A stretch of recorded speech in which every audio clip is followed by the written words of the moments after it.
Good morning again. Feel free to put on a little, I don't know, Bob Seger, a little Queen in the background, so you know it's time to do some math. Here we go. I will be going over 5.2 and the first part of 5.3 in this video. First one, power to the power you multiply. That means 2 to the 15th power. That's a really big number. We'll just leave it like that. Next one, power to a power, you multiply, x to the negative 12. You may not leave it, negative exponent, flip that sucker.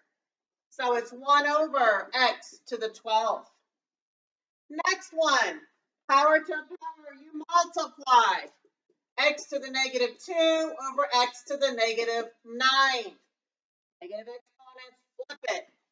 X to the 9th over x squared reduces to x to the 7th. X to the 7th.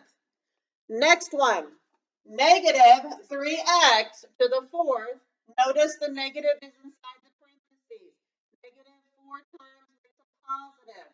3 to the 4th. 3 times 3 times 3 times 3 is 81. X to the 4th. Next one, negative exponent. Let's flip it.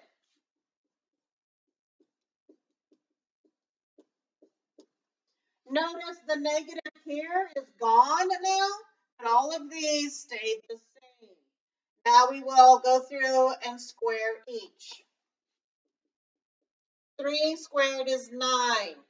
X negative 2 to 2 is x to the negative 4th. Y to the 3rd to the 2nd, 3 times 2 is y to the 6th. Gotta flip that guy. X to the 4th is on top. 9y to the 6th is on the bottom. Beautiful. Next one, negative exponent. Flip it.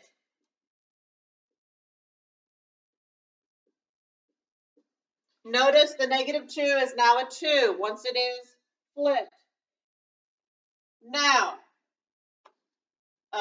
where am I at? F. Okay. Negative, but it's squared, so my answer is positive. 4 squared is 16. X to the 3rd to the 2nd is x to the 6th. 3 squared is 9. 16x to the 6th over 9. Let's go up here to G. Positive 3rd power, we don't have to flip. Negative 2 to the 3rd power is negative 8. 3 times 3 is 9, x to the 9th. 3 to the 3rd power is 27. 3 times 3 times 3. Y squared to the 3rd is y to the 6th. We are done.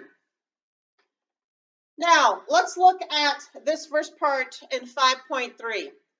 So I have given you A, B, C, D, E. First of all, you have to determine, is this a polynomial? Guys, if there's an x in the denominator, it's not a polynomial. If there's an x with a fractional exponent, not a polynomial. So in this case, look at this one, C.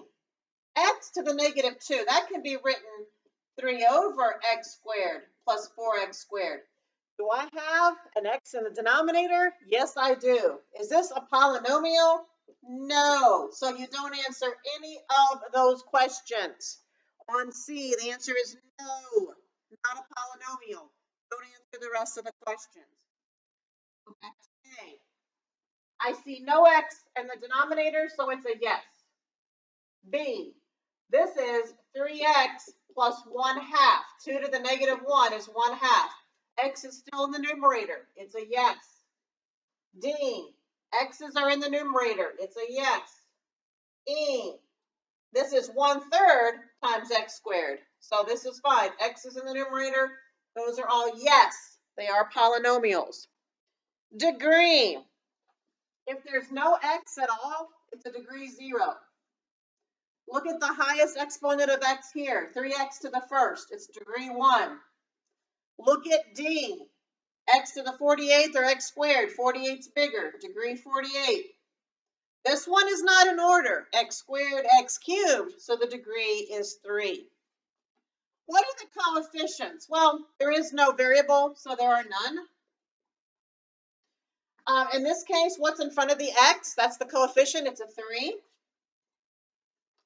On D, I have an understood 1 and an understood -1 in front of my x's. 1 and -1.